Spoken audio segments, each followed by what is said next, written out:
तो समाज में मूढ़ों में मैं प्रथम गिना जाऊंगा। हाँ, इतनी छोटी सी बात के लिए पूज्य पिताजी इतना दुखी हो रहे हैं। पिताजी के पास गए हैं।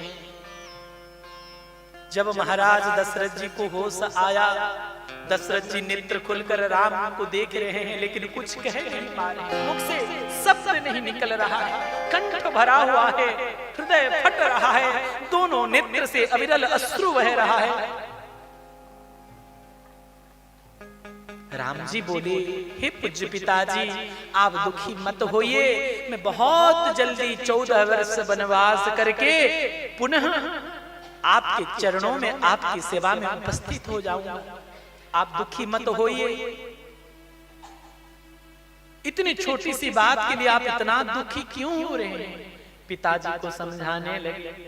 अब दशरथ जी बार बार भगवान शंकर को मना रहे हैं कि राम वन को न जाएं, मना कर दे।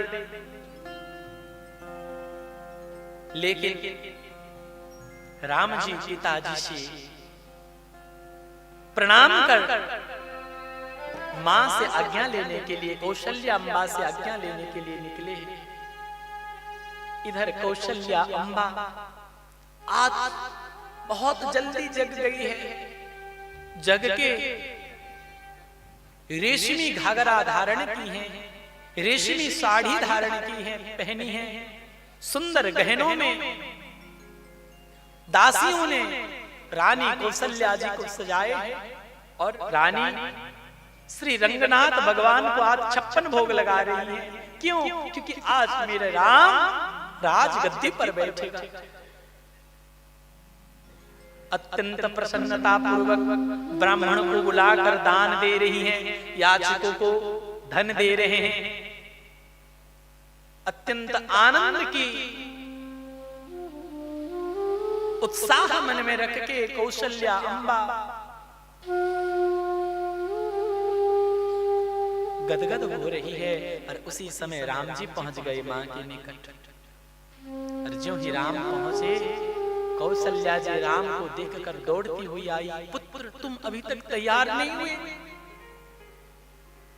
हे मेरे लाल, तुम इतना विलंब क्यों कर रहे हो? जल्दी जाओ, आज तुम्हारा राज्याभिषेक होने वाला है।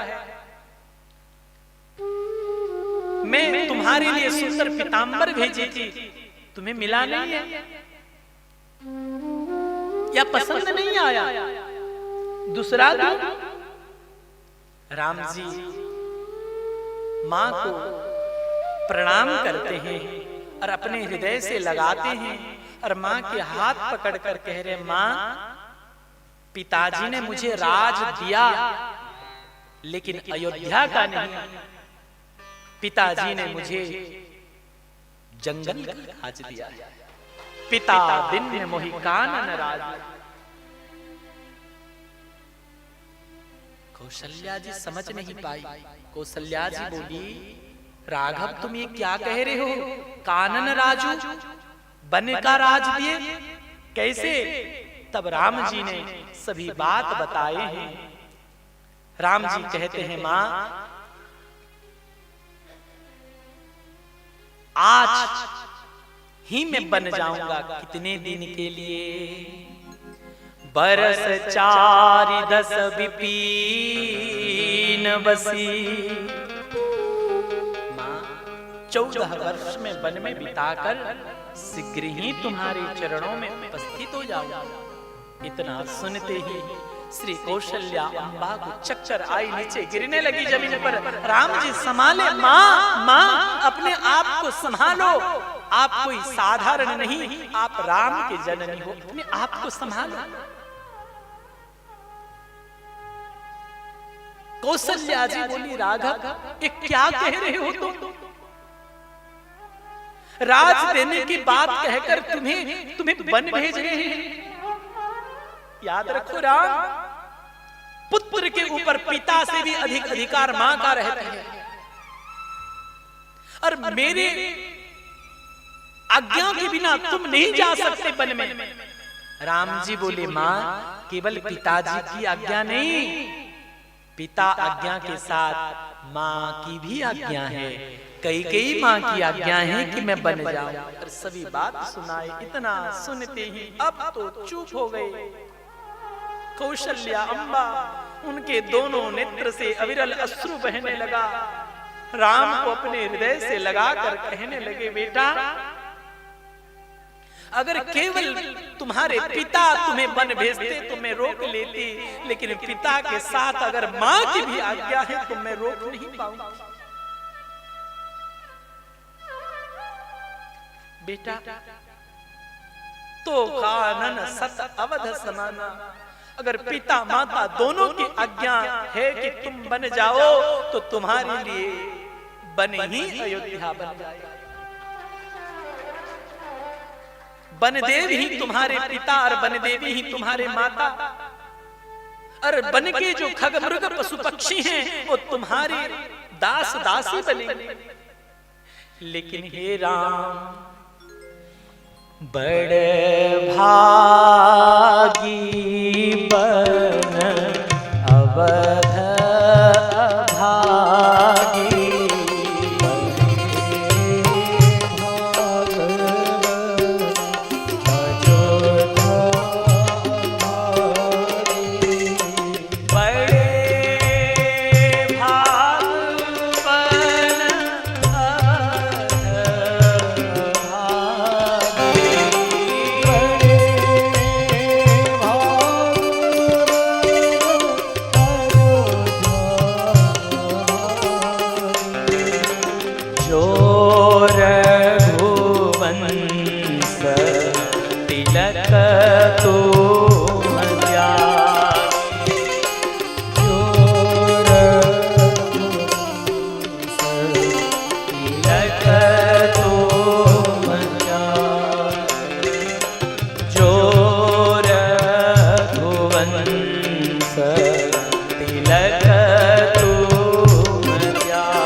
अयोध्या को छोड़कर तुम बन जाओगे। कृपया बच्चों को संभालना। कृपया।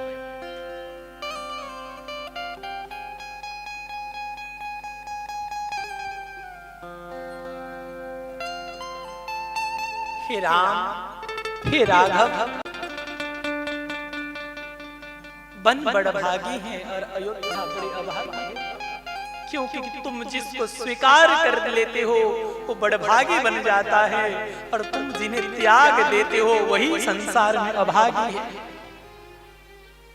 राम, मेरे राघव में बार बार तुम्हारा बलैया लेती हूँ, लेकिन बेटा बस विनती ये कर रही हूँ कि माता का नाता मानकर मेरी सुधी भूल मत जाना, इस अभागी को भूल मत जाना। इतना सुनते ही माँ को अपने हृदय से लगाए हैं। राम जी कह रहे, माँ मैं इसी जन्म में क्या जन्म जन्म में मैं तुमको कैसे भूल सकता हूँ। माँ आप दुखी मत हो, कुछ ही दिन की बात है, मैं देखते ही देखते 14 वर्ष बिताकर आ जाऊंगा। कौशल्या जी बोली, राघव तुम्हारे लिए मात्र 14 वर्ष है, लेकिन हमारे लिए तो तुम्हारा 14 वर्ष का वियोग कितना बड़ा है कि हम कैसे वर्णन करें। युगायितम निमीषेण चक्षुषा प्राप्रुषायितम और शून्यायितम जगत सर्वम गोविंद विरहेण।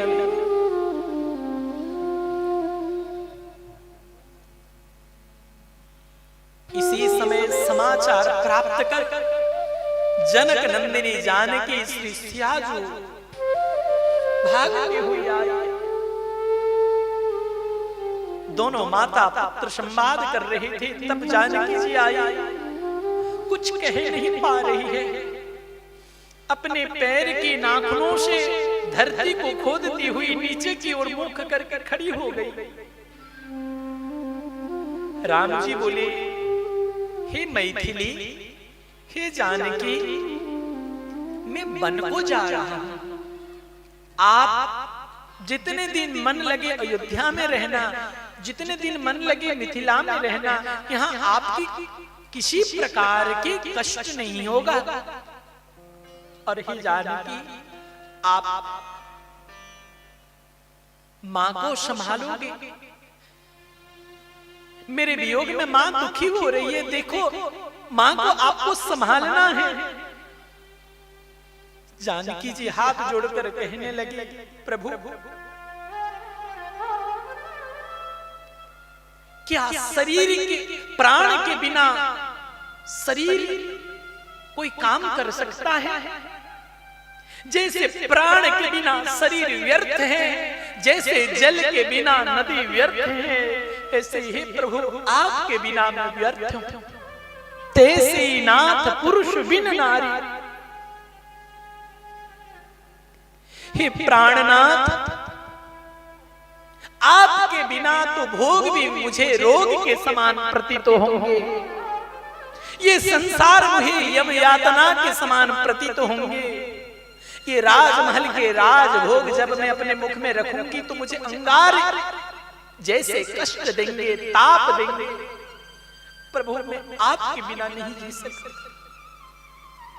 प्रभु मैं सत्य कह रही हूं, अगर आप मुझे छोड़कर अकेले वन में जाएं तो 14 वर्ष बाद आप ये जानकी का मुख नहीं देख पाएंगे। इतना सुनते ही कौशल्या जी जानकी जी को हृदय से लगाई है और कौशल्या जी कहती है, राघव मैं झूठा वाक्य नहीं कहूंगी, ये नहीं कहूंगी कि मुझे भी ले जाओ, क्योंकि तुम सोचोगे कि माँ स्वार्थी है, माँ मुझे रोकने के लिए बहाना बना रही है। राम मैं तुम्हें रोकना नहीं चाह रही हूँ, लेकिन राम मैं तुम्हें विनती कर रही हूँ, मुझे साथ न ले जाओ, लेकिन इस जानकी को ले जाओ, क्योंकि इस जानकी सत्य कह रही है, ये तुम्हारे बिना जीवित नहीं रह पाएगी। तब राम जी ने अपना स्वीकृति प्रदान की। ठीक है, आप कह रहे हो तो मैं जानकी जी को साथ में लेकर चल। और उसी समय श्री राम जी के बाह्य प्राण श्री लक्ष्मण जी दौड़ते हुए आए।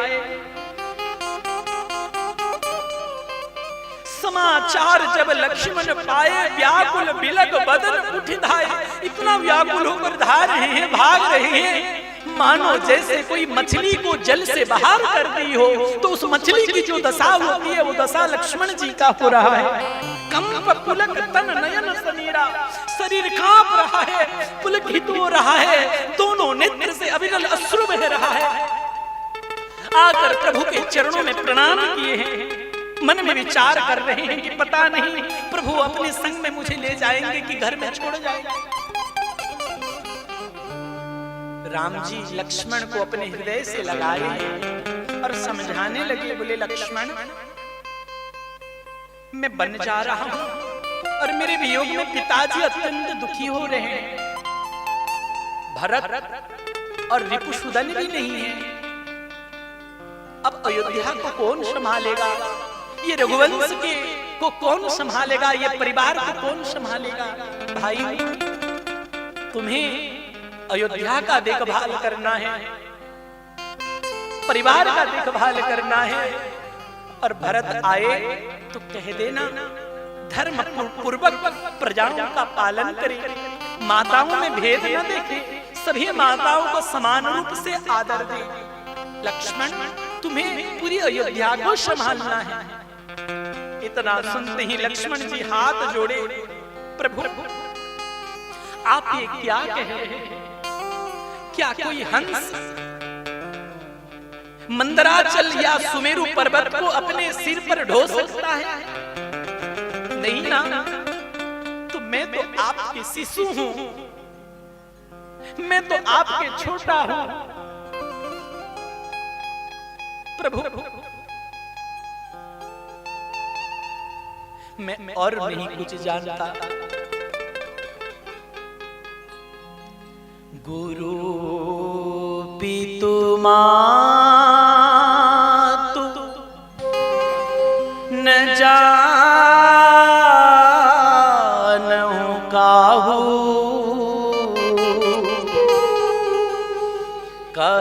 सुभा नाथ पतिया। हे रघुवर, मैं न कोई गुरु को जानता हूं, न कोई पिता को जानता हूं, न कोई मां को जानता हूं। माता रामो मत पिता रामचंद्र, स्वामी रामो मत सखा रामचंद्र, सर्वस्व में रामचंद्र दयालु, नान्यम जान नैव जाने न जाने। मैं आपके अलावा और किसी को नहीं जानता हूँ। आप ही मेरी माता हो, आप ही मेरे पिता हो, आप ही मेरे बंधु हो, आप ही मेरे सर्वस्व हो। आपके अलावा मैं और किसी को नहीं जानता प्रभु। मोरे सभी एक तुम स्वामी, और दीन बंधु दूर अंतर्यामी। मैं झूठ नहीं बोल रहा हूँ। झूठ तो उसी को बोला जाता है जो भीतर की बात नहीं जानता।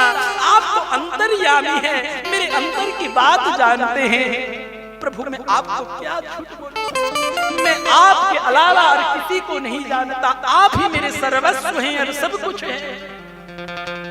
प्रभु, आप धर्म का उपदेश दे रहे हैं कि जिस राज्य में प्रजा दुखी होते हैं उस राज परिवार को नरक जाना पड़ता है। ये लक्ष्मण तुम्हारा धर्म है। पिता माता को सुख दो, राज्य संभालो, प्रजा संभालो, परिवार संभालो। आप ये धर्म का उपदेश दे रहे हो। धर्म का उपदेश उसे देना चाहिए जो कीर्ति चाहता है, जो ऐश्वर्य चाहता है, या जो सदगति चाहता है। उसे आप धर्म का उपदेश दे सकते हैं। लेकिन ना मुझे कीर्ति चाहिए, ना मुझे कोई ऐश्वर्य संपत्ति चाहिए, ना मुझे कोई सदगति चाहिए। मुझे तो आप चाहिए प्रभु, मुझे आप चाहिए। मुझे आपके अलावा और कुछ भी नहीं चाहिए। राम जी बहुत समझाए, बहुत मनाए कि लक्ष्मण तुम मेरे साथ मत जाओ। तब लक्ष्मण जी हाथ जोड़कर कहा, लक्ष्मण जी ने कि प्रभु आप स्वामी हैं और मैं आपके एक तुच्छ सेवक हूं। सेवक जबरदस्ती अपने स्वामी की सेवा नहीं कर सकता। जब स्वामी की आज्ञा न हो तो सेवक स्वामी की सेवा नहीं कर सकता। मैं जबरदस्ती आपके संग नहीं जा सकता। लेकिन प्रभु एक विनती अवश्य करूंगा कि आप मुझे सरयू के किनारे तक जरूर ले जाना। राम जी बोले कोई बात नहीं लक्ष्मण, तुम मेरे संग सरयू के किनारे तक जाना, फिर मैं आगे बढ़ जाऊंगा, तुम लौट आना। लक्ष्मण जी बोले प्रभु ये आज्ञा मत करना कि तुम लौट जाओ। जब तक आपके चरणारविंद का दर्शन होता रहेगा तब तक मैं सरयू के किनारे खड़ा रहूंगा। लेकिन जब आपका अदर्शन हो जाएगा, आपका दर्शन नहीं होगा मुझे, तो प्रभु मैं सत्य कह रहा हूँ आपके बिना मैं जी नहीं पाऊंगा। उसी क्षण में सरयू के जल में प्रवेश कर अपना देह को विसर्जन कर दूंगा। मुझे नहीं चाहिए, मुझे ये शरीर नहीं चाहिए जिस शरीर से मैं आपकी सेवा न कर सकूं। प्रभु मैं आपके बिना जी नहीं सकता। मुझे ये आज्ञा मत देना कि आप परिवार संभालो, राज संभालो।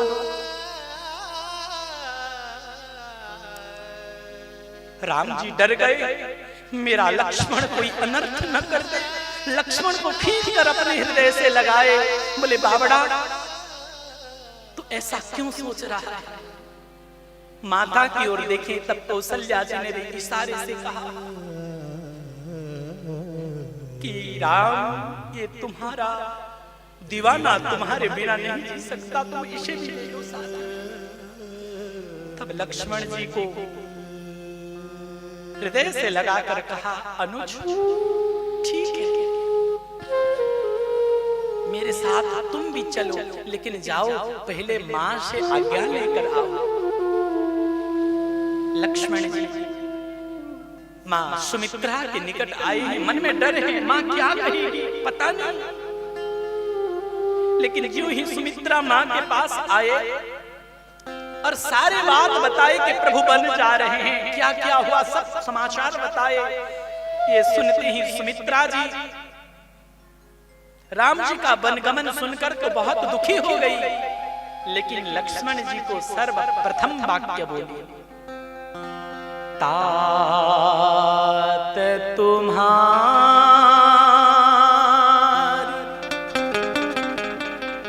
मात बई दे और पिता राम सब भांति सने। लक्ष्मण तुम यहाँ क्यों आए हो? प्रथम वाक्य है मां सुमित्रा की, बोले तात तुम्हार मात बई रही। लक्ष्मण तुम्हारा मां तो जानकी है और राम तुम्हारे पिता है। लक्ष्मण एक बात कान खोलकर सुन लो, तुम्हारे लिए वो अयोध्या है जहां श्री राम हो, अवध तहां जहां राम निवास हो, तहां ही दिवस जहां भानु प्रकाश हो, जहां सूर्य हो वो दिन है, जहां राम हो वो अयोध्या है, वो अयोध्या है, वो अवध है। अगर राम बन जा रहे हैं तो अवध तुम्हार काच कछु नहीं, अयोध्या में तुम्हारा कोई काम नहीं है। ये वाक्य को सुनकर श्री लक्ष्मण लाल जी गदगद हो गए। ऐसी मां को प्राप्त कर लक्ष्मण जी गदगद हो गए, बार बार मां के चरणों में वंदना कर रहे हैं। और हमारे गोस्वामी श्री तुलसीदास जी महाराज भी सुमित्रा जी के ये चरित्र को देखकर अत्यंत भावुक होकर कह रहे हैं, पुत्रवती युवती जग सोई, राम जय राम जय राम।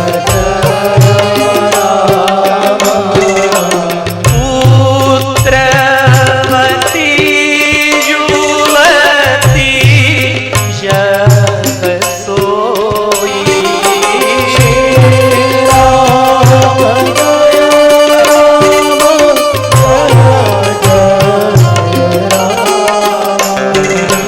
रघुपति भगत जासु सुत होई,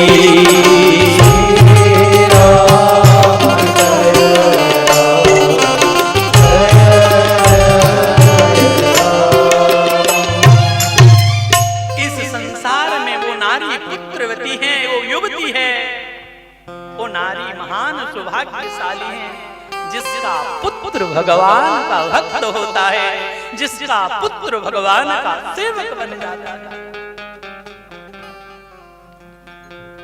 साधु समाज में 3 माताओं को विशेष मान्यता दी गई। एक मां तो सुमित्रा जी हैं जो अपने पुत्र लक्ष्मण जी को श्री राम जी के सेवा के लिए वन भेज रहे हैं। वनवास राम का हुआ है, लक्ष्मण का नहीं, लेकिन भेज राम जी की सेवा के लिए। महाराज सुमित्रा जी की चरित्र क्या बताएं। जब लंका के रण मैदान में युद्ध हो रहा था और श्री लक्ष्मण कुमार जी को मेघनाद की शक्ति लगी हुई थी, मूर्छित गिरे थे, हनुमान जी संजीवनी बटी लेकर लौट रहे थे, तब भरत जी ने कोई और समझकर बिनफर वाला बाण मारकर हनुमान जी को ज्यों ही अयोध्या के धरती पर गिराया। और हनुमान जी के मुख से राम नाम सुनकर भरत जी ने जान गए कि ये कोई राम भक्त हैं, तो अपने भक्ति का, अपने राम प्रेम का शपथ लेकर हनुमान जी को जागृत किया है। और हनुमान जी से पूरी अयोध्या के समाज को यह समाचार मिला कि लक्ष्मण लंका के रण मैदान में पड़े हैं, जीवन और मरण से युद्ध कर रहे हैं। सूर्योदय से पहले अगर हनुमान की ये संजीवनी बूटी न पहुंची तो अनर्थ हो सकता है। पूरी अयोध्या रो रहा था, लेकिन श्री सुमित्रा अम्बा के नेत्र में आंसू नहीं था। सुमित्रा मां रो नहीं रहे थे। हनुमान जी देखकर बड़े आश्चर्य हो गए, निकट आए, चरणों में वंदना की, बोली मां लक्ष्मण जी मूर्छित हैं, मृत्यु के साथ संग्राम कर रहे हैं, आपकी आंखों में आंसू नहीं। तब सुमित्रा जी ने कहा, हनुमंत अगर राम की सेवा करते करते मेरा लक्ष्मण को वीर गति प्राप्त हो जाए तो मैं अपनी सौभाग्य मानूंगी कि राम सेवा करते करते मेरा पुत्र वीर गति को प्राप्त हुआ। और हनुमंत राम से कह देना, अगर कहीं मेरा लक्ष्मण वीर गति को प्राप्त कर गया तो मुझे केवल ये संवाद दे दे, ये समाचार दे दे, मैं मेरे गर्भ से और एक पुत्र शत्रुघ्न को जन्म दी हूं, मैं तुरंत मेरे पुत्र शत्रुघ्न को राम सेवा में भेज दूंगी, श्री राम सेवा में उपस्थित कर दूंगी। धन्य है ऐसी माता। गोस्वामी जी तो कहते हैं, न करु बांझ भली बात बियानी, राम विमुख सुत ते हित जानी। जो अपने पुत्र को राम भक्ति का उपदेश नहीं करती, जो अपने पुत्रों को भगवान के भक्ति में नहीं लगाती, उन माता का संतान जन्म करना व्यर्थ है, उसको प्रसव पीड़ा सहना व्यर्थ है। श्री सुमित्रा जी कहने लगी, लक्ष्मण तुम्हें नहीं भाग राम बन जाए। भगवान श्री राम तुम्हारे लिए बन जा रहे हैं, दूसर हेतु तात कछु नहीं, अन्य कोई भी कारण नहीं है। लक्ष्मण जी बोले, मेरे लिए जा रहे हैं? बोले हाँ। भगवान वनवास क्यों जा रहे हैं? क्योंकि राक्षसों की संख्या बढ़ गई। राक्षसों की संख्या बढ़ने के कारण पृथ्वी का भारा बढ़ गया।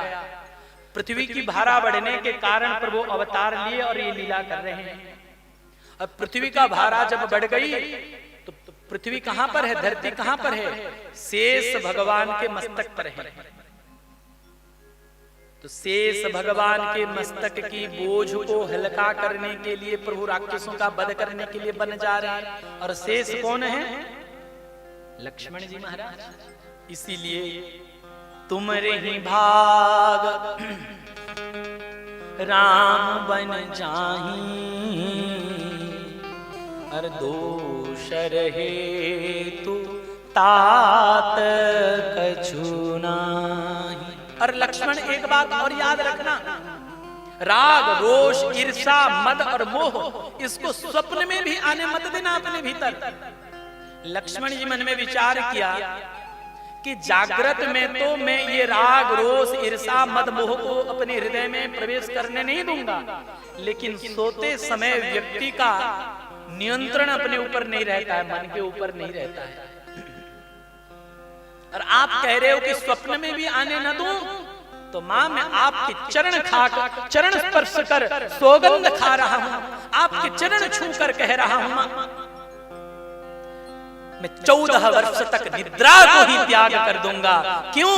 क्योंकि ना सोऊंगा, ना सोने से स्वप्न होगा, ना स्वप्न में कोई ईर्षा मद मोह राग द्वेष मन में आएगा। क्यों? क्योंकि उसी व्यक्ति के द्वारा सेवा संपन्न हो सकता है जिसके भीतर राग न हो। राग माने आसक्ति, आसक्ति होगी तो पक्षपात होगी, और पक्षपात होगी तो सेवा नहीं बन पाएगी, सेवा में दोष आ जाएगी।